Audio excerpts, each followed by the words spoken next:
ginamit sa ibang bagay ang pera ng taong bayan at hindi napunta sa orihinal na pinaglaanan nito. Ngayon, meron pa pong isang paglabag sa batas at ito ay ang falsification. I wish to add perjury, misrepresentations during inquiry in aid of legislation. The next offense that I wish to raise, Mr. Chair, is bribery, corruption of public officers. May isang nanunuhol at may isang sinusuhulan. Isa pa sa ating nakitaan na maaring ikaso mula sa ating mga nadinig ay ang violation ng plunder. Mapapansin po natin na wala pong naipakita na ebidensya kung saan totoong napunta talaga ito. Pareho ang sulat, pareho ang pirma, pareho ang tinta ng ballpen. Ang impossibility na ito ay na-disburse. Isama na din po natin ang mga nadiskubre nating pangalang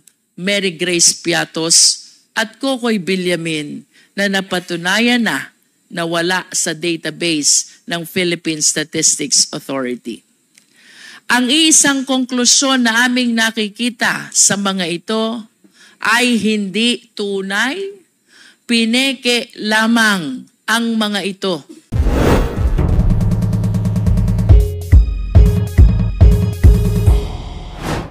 Mr. Chair, I, together with other members, have taken on the task of outlining some of the potential legal ramifications and liabilities arising from the facts that we have uncovered.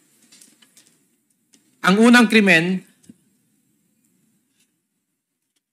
na pag-uusapan po natin ngayong araw ay ang tinatawag na technical malversation under the revised penal code. Ano po ba ito? Simply stated, it means that an accountable officer applies public funds to another purpose, kahit public purpose pa yan, which is different from that which they were originally appropriated for by law or ordinance. Sa madaling salita, ginamit sa ibang bagay ang pera ng taong bayan at hindi napunta sa orihinal na pinaglaanan nito. Mr. Chair, shown on o di kaya yung head of agency. Second, yung public funds na nasa custody niya napunta o ginamit sa ibang public purpose. Third, yung public purpose na pinuntahan ng public funds ay hindi yung purpose na inaprubahan na paggagamitan ng public funds na yon. Kaya naman, ang technical malversation ay base sa paggamit ng public funds sa ibang bagay kung saan ito ay talagang nilaan, kahit anuman ang intensyon o purpose ng paggamit nito. Even if the public funds are used for the benefit of the people, this is still penalized by law. Let's look at several instances of technical malversation that we have seemed to have uncovered. Ang pinag-uusapan po natin sa hearing na ito ay kadalasan tungkol sa confidential funds. Paulit-ulit po, and as confirmed by the Commission on Audit itself, confidential funds are only to be used for confidential expenses.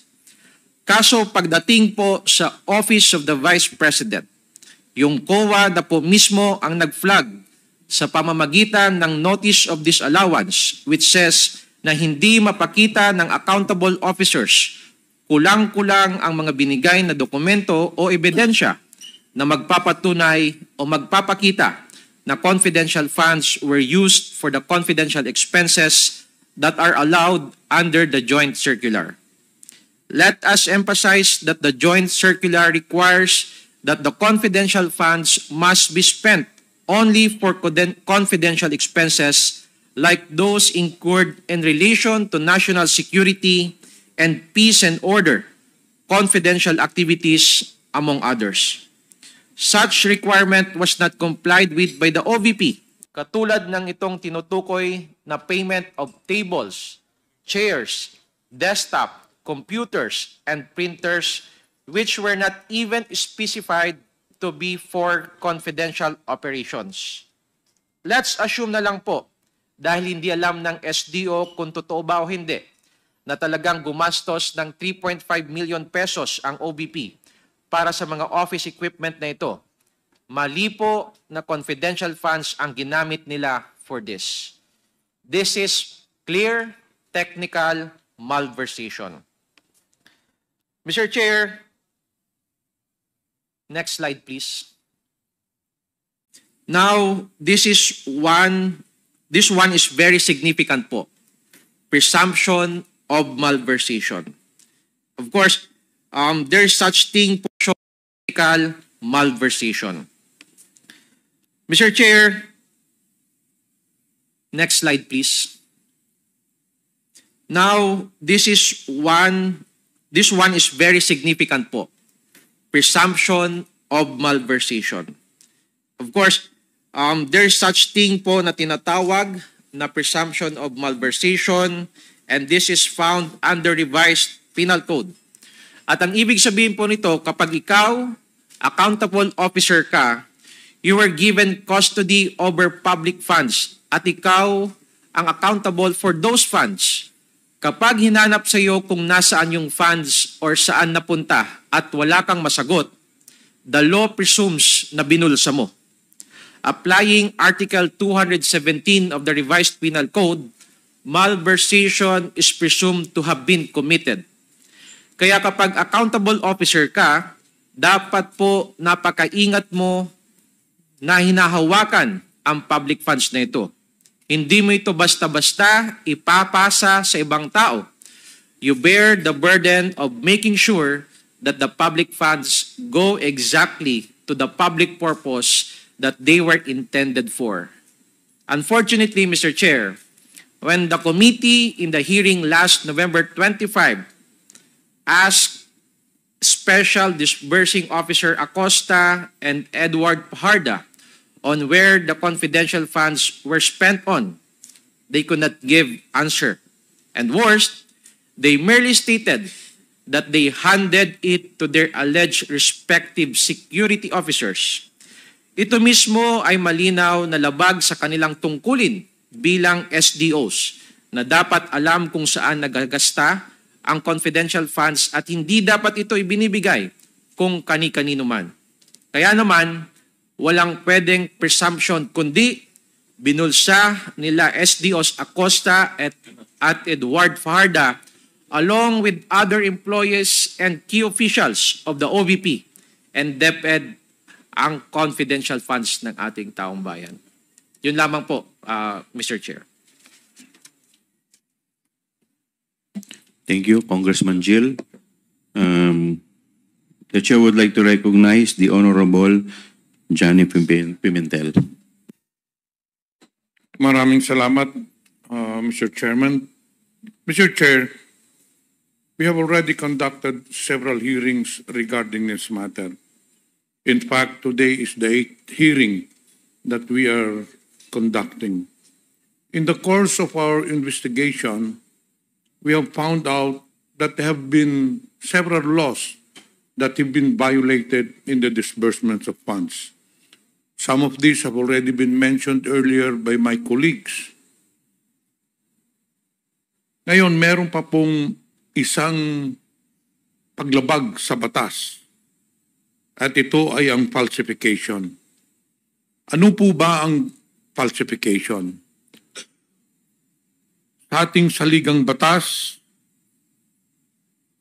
ito po ay may elemento po paggawa po ng itong krimen o violation ng falsification.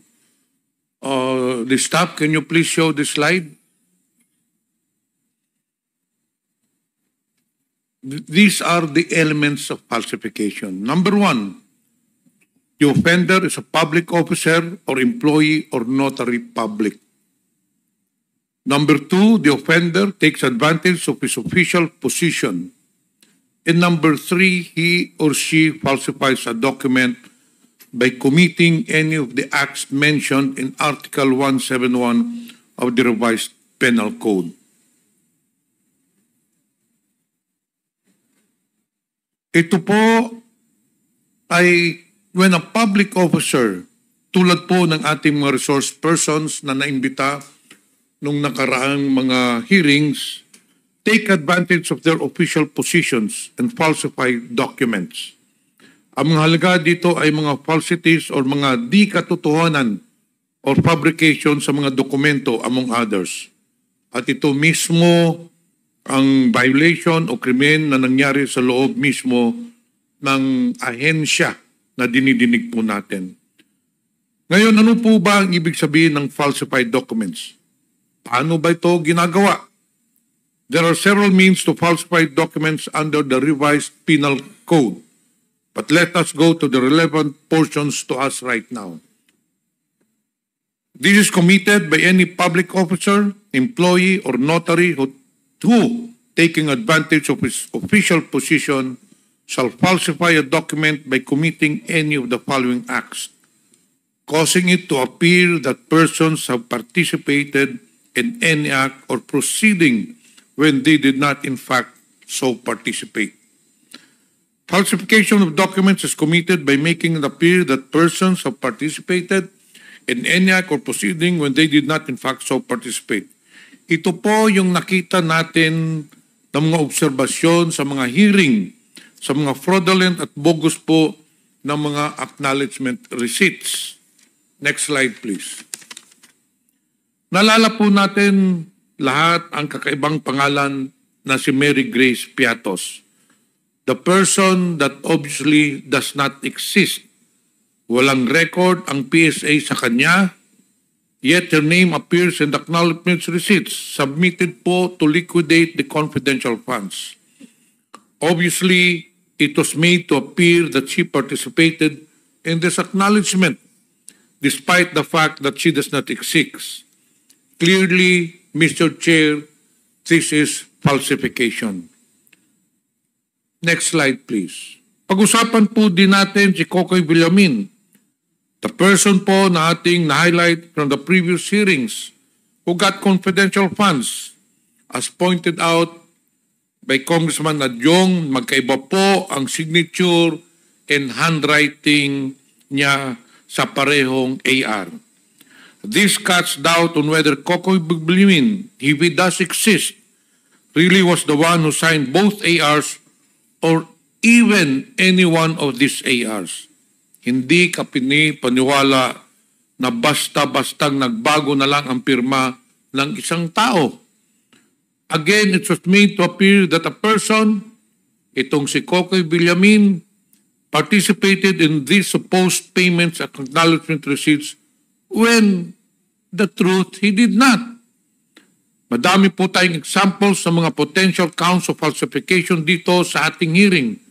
These are but just a few examples. Kaya naman ang mga acknowledgement receipts nito to make it appear na sila Mary Grace Piatos, Kokoy Villamin at iba pang nakapirma ay nakakuha ng bayad mula sa confidential funds. Ngunit it was later revealed na mga tao nito does not even exist. This is exactly what the law penalizes as falsification. Next slide, please. Now, isa pa pong violation ay ang use of falsified documents. Iba po ito sa falsification. Ito po ay isang krimen or violation ng batas natin na depende sa circumstansya. Next slide, please. Ang liable po for this crime is if alam ng isang tao ng document ay falsified at ito ay ginamit pa rin niya. Ano ba ang mga elemento nito? Una, the offender knew that a document was falsified by another person. Pangalawa, the false document is embraced in Article 171 or in any of subdivisions numbers 1 and 2 of Article 172. Pangatlo, he used such document not in judicial proceedings. And pang-apat, the use of the false document caused damage to another or at least it was used with intent to cause such damage. Next slide, please. Ito po ang mga elemento of use of falsified documents. Ang importante dito is the use of the document. Clearly po, ginamit po yung affidavit or rather yung falsified acknowledgement receipts. They were used to justify the liquidation for hundreds of millions of confidential funds. Ito po yung mga sample na mga dokumento na pinakikita natin ngayon. Naalala po natin ang mga liquidation reports ng ARs na paulit-ulit natin pinakita sa mga hearings dito ng mga signature nila SDO Acosta, SDO Fajarda ay nag-certify na ang confidential funds ay napunta sa confidential expenses. Ngunit ang totoo po na pag-alaman natin, ito ay confirm nila SDO Acosta at SDO Fajarda mismo na hindi nila alam kung saan napunta ang confidential funds. Yun lang po, Mr. Chair. Maraming salamat po.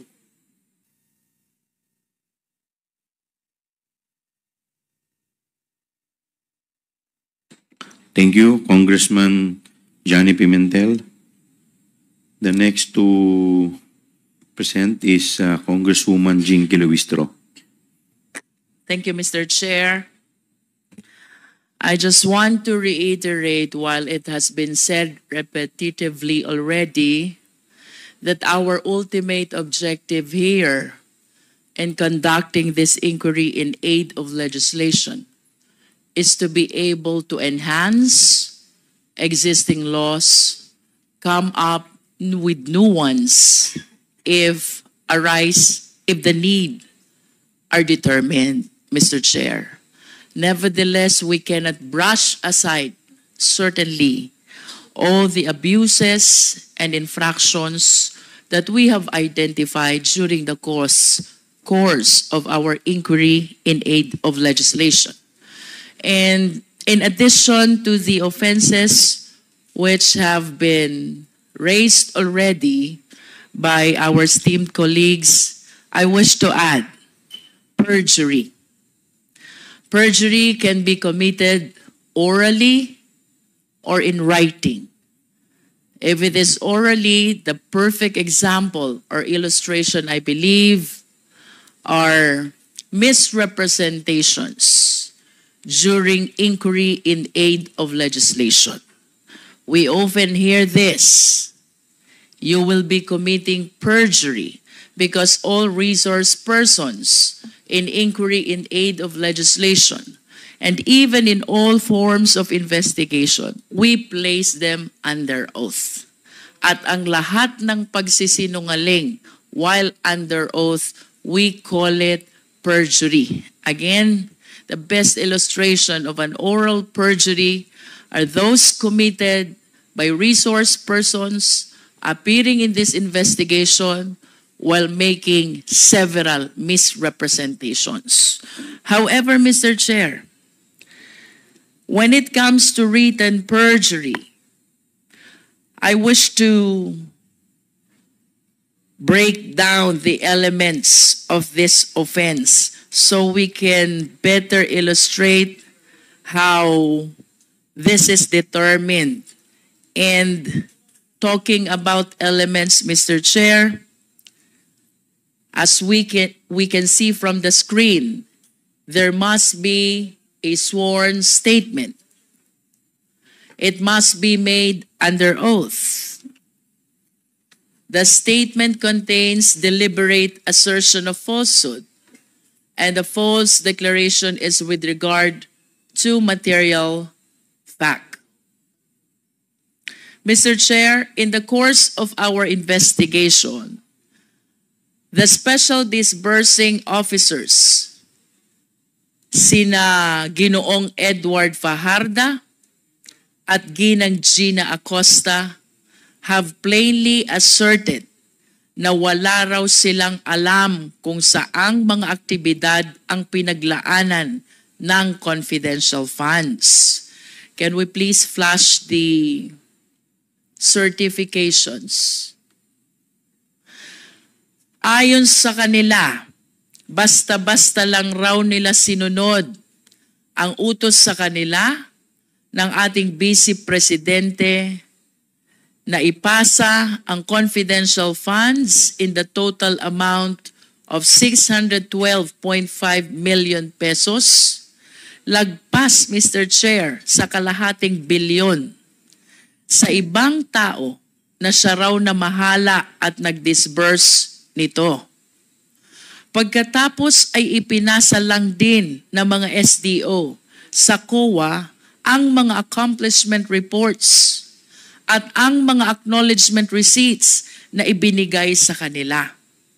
Pero hindi nila alam kung totoo ang nakasulat sa accomplishment reports, kung totoo or peke ang mga acknowledgement receipts at kung saan talaga kinamit ang pera.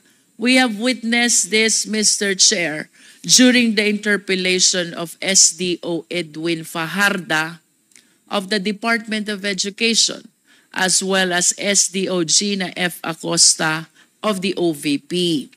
After they testified na ipinasa nila sa mga security officer ng Vice Presidente ang pera, wala ka nang makuhang impormasyon because they kept on giving an answer. Wala silang alam dahil ang kabuuan ng halaga ay ibinigay nila sa mga security officers. Ito pong certifications, Mr. Chair, is the perfect illustration of a written perjury. Halimbawa ng tinatawag natin na written statement made under oath. It is a basic principle that even first-year law students know that a statement made before a notary public, notario publico, is a statement made under the risk of perjury. In other words, Mr. Chair, when we talk about perjury, that includes the documents which were notarized by notary publics, sworn to before notary publics, similar to the certification that we are currently flashing on the screen. Now, let us look closer at what these certifications say. Ano po ba ang nilalaman ng mga certification na ito? Number 1, yung expenses where the confidential funds were supposedly spent on were incurred in connection with the agency's intelligence and or confidential operations and activities. I wish to reiterate, paano po malalaman ng ating mga special disbursing officers whether the first certification is indeed correct if they simply handed the money to the security officers? The second content, yung mga pinaggastusan raw ng confidential funds ay necessary and utilized for legal purposes. Again, Mr. Chair, how will they certify to this fact when they are totally unaware about the activities where the confidential funds were allegedly spent? Third, alam raw nila na hindi napunta ang funds sa mga gastusing ipinagbabawal sa confidential funds, kagaya ng payment of salaries and wages, overtime, allowances, or fringe benefits. Mr. Chair, I wish to raise, there is one common answer coming from our SDOs. Wala silang alam dahil ang pera ay ibinigay sa mga security officers. Fourth certification, any equipment purchased was supposedly relevant to the confidential and or intelligence activities.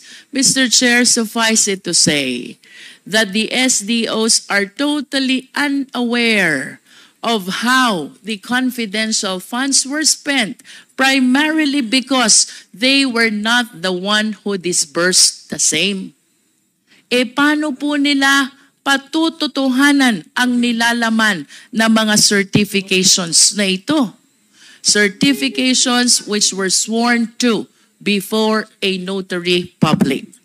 To emphasize, Mr. Chair, and as seen from one of the certifications, which our Secretariat is showing right now, our Vice President and SDO Acosta signed and certified this certification before the notary public, and that is Attorney Abella. Ano po ba ang sabi ng mga SDO?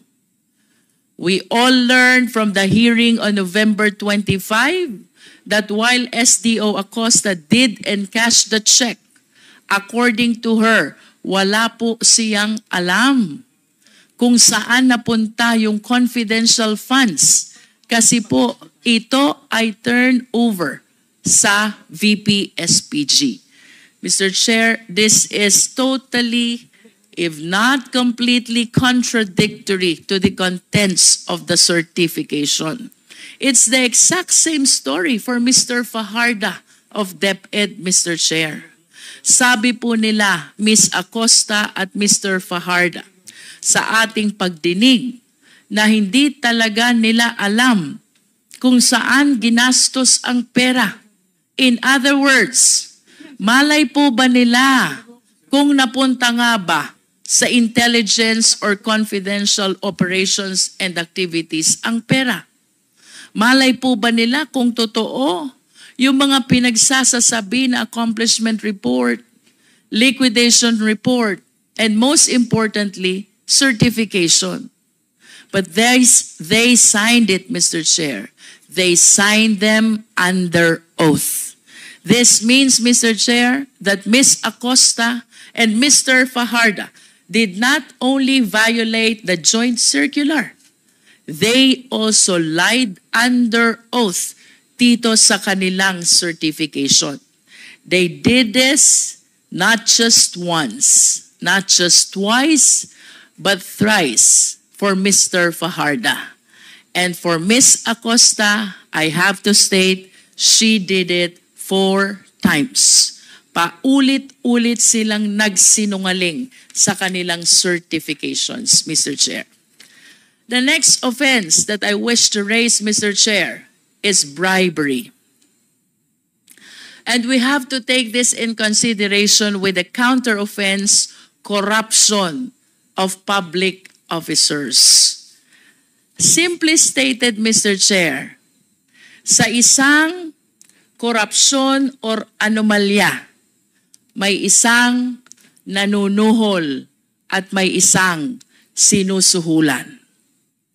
The offense committed by the author of corruption is Article 212, that is corruption of public officers. On the assumption, Mr. Chair, na tinanggap ang suhol, then the offense committed by the one who received the money, we call it bribery.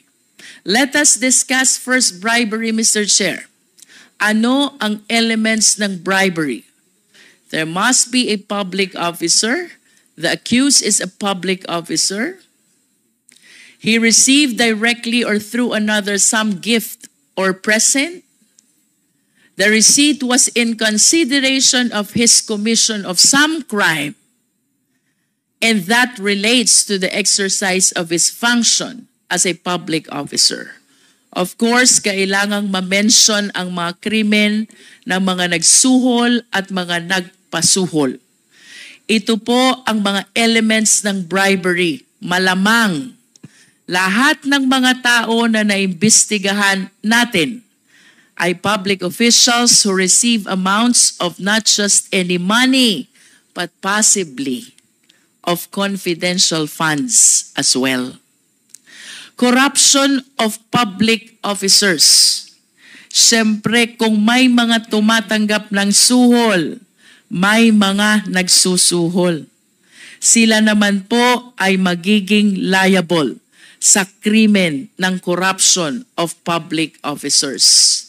Again, Mr. Chair, for clarity, ang nanuhol ay liable sa corruption of public officers. Ang tumanggap ng suhol, they are liable for bribery. Ibig sabihin, may isang special krimen para sa nagsusuhol ng mga public officials.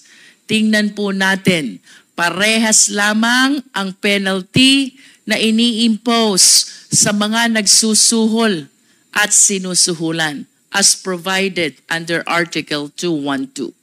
Except, of course, disqualification and suspension, because these two penalties apparently apply only to public officials. Kaya naman, ang bribery at corruption of public officers ay ang pagbibigay ng pera, regalo, o kahit anumang advantage or favor sa pamamagitan ng pag-abuso ng kanyang posisyon sa gobyerno. Kindly flash the next screen. Let's all recall what we discovered from the committee investigations. May mga empleyado sa DepEd na tumanggap ng white envelopes in the same period within the confidential funds for DepEd were released. Hindi po ba kahina-hinala yan? And you can see from the screen, OVP executive admits, inamin, handing cash envelopes to DepEd officials. Next slide, please.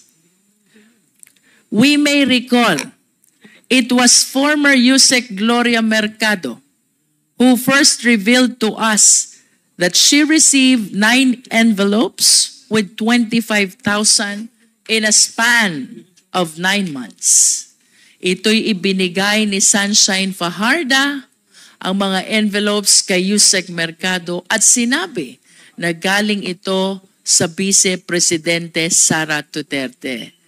Malinaw na ang ganitong pagkakataon ay hindi normal. Hindi normal na ang boss ay nagbibigay bigla ng sobre na may 25,000 each for 9 months to her very own head of procurement. Anyone can easily conclude that this is not merely out of generous heart of VP Duterte, but was precisely given in attempt to influence USEC Mercado, to which she failed to do. And we may recall, Mr. Chair, during our interpellation with USEC Gloria Mercado, she admitted believing that those envelopes were given to her to influence her decision as Hope. Next slide, please. It was not a surprise when former Chairman Resty Osayas, this is our second DepEd official, he is the chairman of DepEd Bids and Awards Committee. He admitted siya rin ay nakatanggap ng sobre na may laman na pera.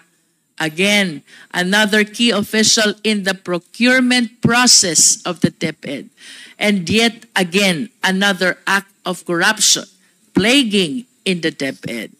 Yung nauna, Mr. Chair, USEC Mercado, she was the hope of DepEd. And this time, we have Chairman Resty Osayas, Chairman of DepEd Bids and Awards Committee. Both admitted having received envelopes with money inside.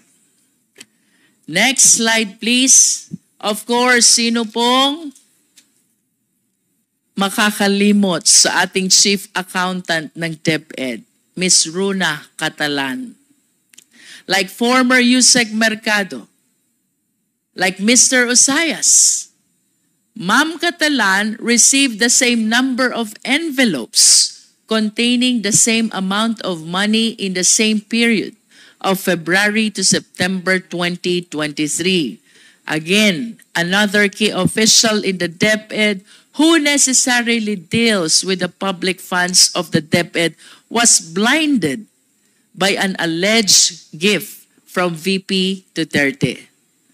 But it was later on revealed that she was requested by Sunshine Fajarda, the very person who handed her the envelopes, to sign the liquidation reports without its supporting documents. Again, corruption prevailed.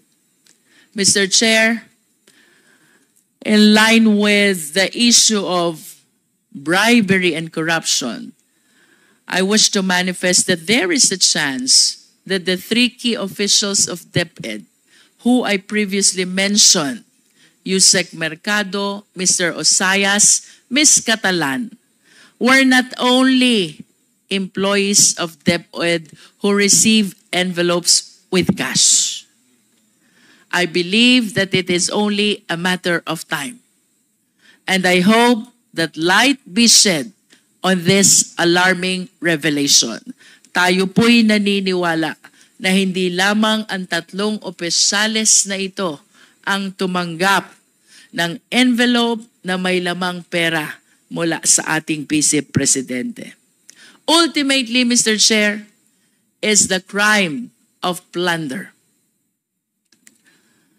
Isa pa sa ating nakitaan na maaring ikaso mula sa ating mga nadinig sa ating komite, rito ay ang violation ng plunder sa ilalim ng Republic Act 7080 as amended. Ang basis po natin ay lahat ng mga nakalap na impormasyon patungkol sa paggasta di umano ng OVP at ng Department of Education ng confidential funds sa ilalim ng pamumuno ng ating Vice Presidente. Mapapansin po natin na wala pong naipakita na ebidensya kung saan totoong napunta talaga ito. Pinatutunayan lang ng mga opisinang ito sa pamamagitan ng acknowledgement receipts na atin namang napansin ng napakaraming anomalya. Pareho ang sulat, pareho ang pirma, pareho ang tinta ng ballpen. Ang impossibility na ito ay na-disburse ayon sa dami ng resibo sa iisang araw lamang. At isama na din po natin ang mga nadiskubre nating pangalang Mary Grace Piatos at Kokoy Villamin na napatunayan na wala sa database ng Philippine Statistics Authority. Ang isang konklusyon na aming nakikita sa mga ito ay hindi tunay, pineke lamang ang mga ito upang maipamukha lamang na ginasta ito para sa surveillance activities upang magamit ang pondong ito sa ibang kagamitan o pansariling interes. Ano nga ba ang plunder, Mr. Chair? Sa ilalim po ng Section 2 ng ating Anti-Plunder Act, nakasaad dito, any public officer who by himself or in connivance with members of his family, relatives by affinity or consanguinity, business associates, subordinates, or other persons amasses, accumulates, or acquires ill-gotten wealth through a combination or series of overt or criminal acts in the aggregate amount or total value of at least 50 million pesos. Nakasaad din rito na ang penalty ng paglabag ay reklusyon perpetua na may katumbas na 20 years and 1 day hanggang 40 years. I wish to add, Mr. Chair, na ito pong kasong ito, considering the penalty of reclusion perpetua is non-payable. Kalakip din po ng penalty na ito ang perpetual absolute disqualification, which includes deprivation of such person from holding public office and employment kahit pa manalo sa eleksyon. Kaya naman, Mr. Chair, ang plunder sa madaling salita ay ang pagnanakaw ng pera mula sa kaban ng bayan na may halaga na higit sa 50 million pesos sa pamamagitan ng paggawa ng ibang krimen. Next slide, please. Kung makikita po natin sa ating screen, mayroong total na 7 umaabot sa 612,500,000 pesos. Ang 4 na tseke ay mula sa OVP, umabot ng 500 million pesos, at ang 3 pang tseke ay mula sa DepEd na nagkakahalaga naman ng 112,500,000 pesos.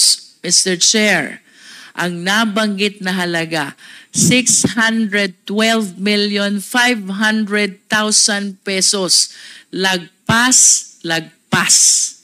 sa 50 million pesos na required para sa kasong plunder. Ang mga checking ito ay lahat nakapangalan kay Ms. Gina Acosta bilang Special Disbursing Officer ng DepEd. Inamin niya sa atin na imbis na i-disburse niya ito as confidential expenses, ay sinunod ang utos ng Vice Presidente na ibigay ang pera sa kanyang security officer. Dito naman po sa Department of Education, ang payee sa mga tseke ay ang Special Disbursing Officer Edward Fajarda, former Special Disbursing Officer of DepEd. Inamin rin niya na nung nakaraang hearing na ang perang kanyang natatanggap ay kanyang ibinibigay sa security officer sa utos din ng ating Vice Presidente. Mr. Chair, I wish to show the breakdown of the confidential funds which were received both by DepEd and OVP. For OVP, Mr. Chair, for clarity, we have 125 million, that is last quarter of 2022, and then 125 million for the first, second, third quarters of 2023, total of 375. So 2022, which is 125, and 2023, which is 375, that is 500 million in total confidential funds utilized by the Office of the Vice President, Mr. Chair. For DepEd, Mr. Chair, I understand that this were utilized during the first 3 quarters of 2023, 37,500,000 each for the first, second, and third quarter of 2023, which totaled to 112 million pesos confidential fund utilized by the Department of Education.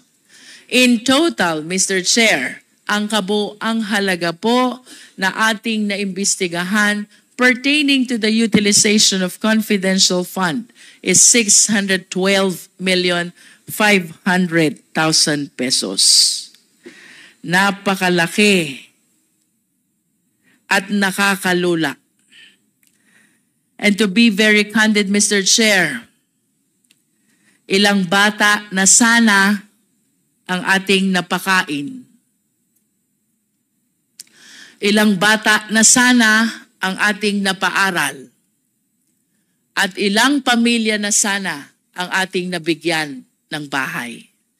Mr. Chair, considering that the amounts involved here far surpass the threshold for plunder, na mas kilala bilang pandarambong, it is my humble position na dapat po talaga ay maipagpatuloy at mapalalim pa ang investigasyon upang malaman kung sino ang nakinabang sa perang ito. Such an investigation may not be for Congress to conduct anymore. Again, our ultimate purpose here is to legislate. Such an investigation, however, we will ensure will be conducted, Mr. Chair.